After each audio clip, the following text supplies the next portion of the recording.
Have you ever seen those awesome night shots and you want to recreate that, but you're scared that you'll break your drone? Well, with a few simple steps, you can be flying at night just like a pro.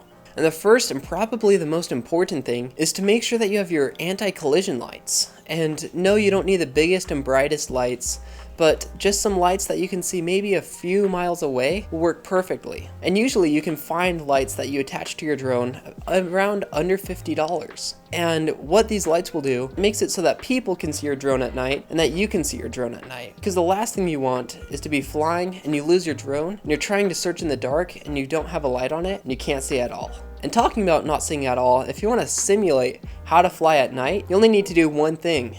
That's put on your goggles. Don't power it on.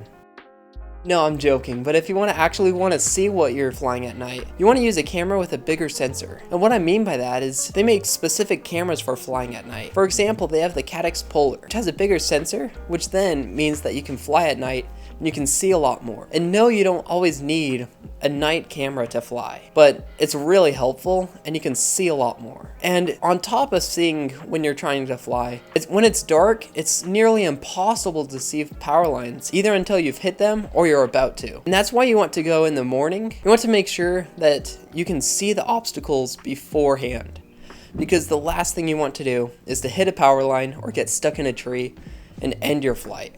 And now with those simple things, you don't have to worry about flying at night anymore. I'm Zane Shaw, and keep flying.